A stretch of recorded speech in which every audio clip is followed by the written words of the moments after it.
সাদ সাহেব যদি চায় এটা কিন্তু তিনি সমাধান করতে পারেন। এক কথায় একতলাপ থাকবে, তারপরেও আমরা একটা জায়গায় এক না হলে আমাদেরকে গ্রাস করে ফেলবে। ইসকন ইসকন দেখেন, হিন্দু বৌদ্ধ খ্রিস্টান হেরাও ঐক্য হয়ে যাচ্ছে, আর আমরা মুসলিম, আমরা কালিমা এক, কোরআন এক, আমাদের নবী এক, আমাদের হাদিস এক, আমরা এক হতে পারিনি। আসসালামু আলাইকুম ওয়া রাহমাতুল্লাহি ওয়া বারাকাতুহু। সুপ্রিয় দর্শক শ্রোতা, যে যেখান থেকে দেখছেন, যেখান থেকে শুনছেন, আপনাদেরকে জানাচ্ছি আন্তরিক মোবারকবাদ আখলাক টিভির পক্ষ থেকে। আমরা এসেছি আজকে একজন বাংলাদেশের ইসলামী স্কলার, টিভি উপস্থাপক, সারা বাংলা যিনি আলোচনা করে বেড়ান, নন্দিত মুফাসসির আল্লামা ডক্টর ফখরুল আশিকি হাফিজাহুল্লাহ এর চেম্বারে দরবারে আমরা আসলে একটি অনুষ্ঠান শেষ করে এই পর্যায়ে হুজুরের কাছে কিছু নসিহা নেওয়ার জন্য, হুজুরের কাছে কিছু দিক নির্দেশনামূলক আলোচনা নেওয়ার জন্য, দেশ ও জাতির এই ক্লান্তি লগ্নে আমাদের কি করণীয় এই নিয়ে কিছু টিপস নেওয়ার জন্য হযরতের দরবারে আমরা উপস্থিত হয়েছি। হযরত, আমরা দেশে এখন যেভাবে সংকট শুরু হয়েছে, তাবলিগি সংকট, ইসলামিক দেয়াল ঐক্য হচ্ছে না, এই নিয়ে সংকট, বিভ্রান্তের বেড়াজলে জনগণ আছে, কোন হুজুরদের পাশে থাকবে, কাদের সংস্পর্শে থাকবে, কাদেরকে সাপোর্ট করবে, হুজুররা এক হচ্ছে না, ঐক্য হচ্ছে না, ঐক্য নিয়ে ভাবনা জল্পনা কল্পনা, মাঠে ঘাটে হাটে দোকানপাটে, এই উম্মার ঐক্য নিয়ে, বা উম্মা কি ঐক্য আজও হবে, ওলামায়ে কেরাম কি ঐক্য হবে, আমরা কি ঐক্যের ছায়াতলে থাকতে পারবো, এই নিয়ে আপনার ভাবনা চিন্তা বা আপনার গবেষণা কি? অনেক ধন্যবাদ জানাচ্ছি। প্রথমত আখলাক টিভিকেও অনেক ধন্যবাদ জানাতে হয়, যারা আজকে এই ভাবনাটা ভেবেছে বলে হয়তো আপনি আমাকে প্রশ্ন করেছেন। ইন্নাল হামদুলিল্লাহ ওয়াসসালাতু ওয়াসসালামু আলা রাসূলিল্লাহ। দেখুন, আপনি কিংবা আমি, আমরা সবাই 56,000 বর্গ কিলোমিটারের একজন নাগরিক। অধিকার আপনারও আছে, আমাদেরও আছে। দীর্ঘ 16টি বছর বৈষম্য মধ্যে আমরা দিন পার করেছি এবং স্বৈর শাসকের বিভিন্ন কালো থাবায় অনেক জর্জরিত গোটা বাংলাদেশ, বিধ্বস্ত বাংলাদেশ, অর্থনৈতিকভাবে, সামাজিকভাবে। এট দ্য সেম টাইম আপনি যদি if ask to any sector of ওলামা, they all are punished by previous governments. তারা কেউ না কেউ, কখনো কখনো, কোথাও না কোথাও তারা কি হয়েছে, নির্যাতন হয়েছে। আজকে আয়নাঘর থেকে শুরু করে বহু কিছু কিন্তু বিগত সরকারের আমলে হয়েছে। এখন এই ভঙ্গুর একটা দেশ, এটা অনেকটা এরকম, কোনো একজন ব্যক্তি যদি অ্যাক্সিডেন্ট করে, অ্যাক্সিডেন্ট করার পর তার হাঁটু কিংবা তার পা যেখানে ইনজুর্ড হয়, ইনজুরির জায়গা এতটা ক্ষত হয়, সামান্য টোকা খেলেও কিন্তু প্রচন্ড কি হয়, কষ্ট হয়। ওই জায়গার বাংলাদেশ এখন মাত্র 3 মাস বয়স বাংলাদেশে, কিছুটা শিশু আপনি বলতে পারেন। Doctor Mohammad Yunus, he took the responsibility how to lead our country, but ইতিমধ্যে বিভিন্ন চক্রান্ত ষড়যন্ত্র চলছে। একই ষড়যন্ত্র কিন্তু আমাদের ইসলামিক সেক্টরেও হচ্ছে। যেমন দেখেন, আপনি যেটা প্রশ্ন করেছেন, ঐক্যর ক্ষেত্রে আমরা কিন্তু অনেক পিছিয়ে আছি।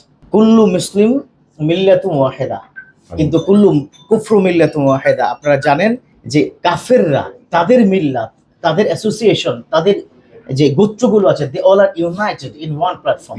বাট আমরা প্রবলেম কোথায় আছি? আমরা টুকরো টুকরো করে ভেঙে ভেঙে আছি। অথচ কোরআন আল্লাহ কি বলেছেন? ওয়াতাসিমু বিহাবলিল্লাহি জামিআ ওয়া লা তাফাররাকু, ডোন্ট বি ডিভাইডেড, খবরদার তোমরা কিন্তু আলাদা পৃথক হও না। এক্ষেত্রে সাতপন্থী বলেন, জোবায়েরপন্থী বলেন, এই বিষয়টাও কিন্তু একটা ফিতনা। কিন্তু এই ফিতনার মধ্যে যদি আমরা পড়ে যাই, তখন কি হবে? এই মুহূর্তে শিশু বাংলাদেশ, শিশু বাংলাদেশ অর্থ তো বুঝতে পেরেছেন, 3 মাসের বয়স একটা শিশুর বাংলাদেশকে গড়ে তোলা অনেক কঠিন হবে। দেখুন, সাদ সাহেব যদি চায় এটা কিন্তু তিনি সমাধান করতে পারেন। এক কথায় এখানে প্রায় 15 থেকে 16টা বিষয় তার ব্যাপারে যেটা এসেছে, এবং তিনি সরাসরি শিরক পর্যন্ত করে ফেলেছেন, তিনি বেদাত করেছেন, তিনি কুফরি করেছেন, বিভিন্ন ধরনের কথা কিন্তু আমরা দেখেছি, বা এটা প্রমাণিত বটে। তিনি যদি জাতির সামনে, বিশ্ব মুসলিমের সামনে যদি বলে যে এটা আমার ভুল হয়ে গেছে, I have done lot of mistake, আমার একটা ভুল হয়েছে, এই ভুলের কথা যদি তিনি স্বীকার করে যান, জাতির সামনে যদি ক্ষমা চান, তিনি যদি তওবা করেন, আবারও একসাথে 30 লক্ষ লোকের একটা প্রাণ চাঞ্চল্যকর তাবলীগ হবে।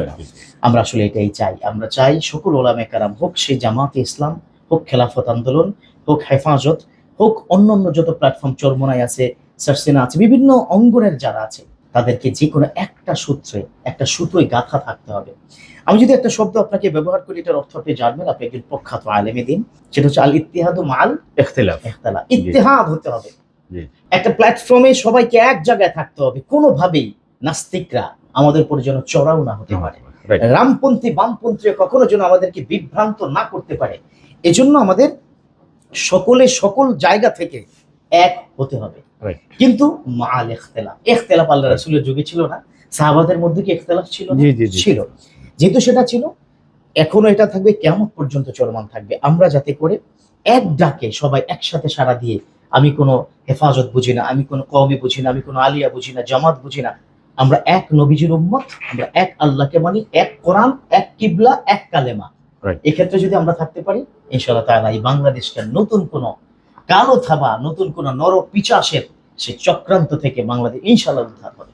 ইনশাআল্লাহ, ইনশাআল্লাহ। অনেক ধন্যবাদ জানাচ্ছি আপনাকে এবং 1 লাখ টিভিকেও ধন্যবাদ জানাচ্ছি। শুক্রিয়া, জাযাকাল্লাহ। আর সুন্দর একটি মেসেজ পেয়েছি, দেশ ও জাতি একটা সুন্দর মেসেজ পেয়েছে।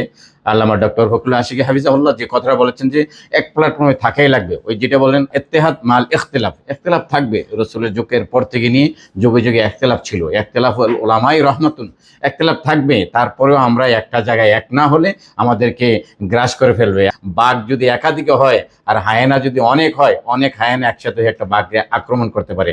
আমরা যদিও অনেক দল, কিন্তু আমাদেরকে শয়তান, নাস্তিকবাদী, ইসকন দেখেন হিন্দু বৌদ্ধ খ্রিস্টান হেরাও ঐক্য হয়ে যাচ্ছে। আর আমরা মুসলিম, আমরা কালিমা এক, কোরআন এক, আমাদের নবী এক, আমাদের হাদিস এক, আমরা এক হতে পারিনি। দুঃখজনক। আল্লাহ সুবহানাহু ওয়া তাআলা, ওলামায়ে কেরাম, আগে আপনারা আমাদের কাছে দোয়া চেতেন, হুজুর দোয়া করেন এই কাজটা হোক, হুজুর দোয়া করেন পরীক্ষা পাস করি, হুজুর দোয়া করেন বিদেশে যাচ্ছি। এখন ওলামায়ে কেরাম আপনাদের কাছে দোয়া চেয়ে, আপনারা দোয়া করেন, পাবলিক সাহেব আপনারা দোয়া করেন, আমরা যাতে এক হতে পারি। আল্লাহ সুবহানাহু ওয়া তাআলা এক হয়ে কাজ করার তৌফিক দান করুক। আমাদের সাথেই থাকবেন, 8 লাখ টিভির সাথেই থাকবেন। আমরা পরবর্তী সমকালীন কিছু কথা নিয়ে একসময় আবার লাইভে আসবো। আসসালামু আলাইকুম ওয়া রাহমাতুল্লাহি ওয়া বারাকাতুহু।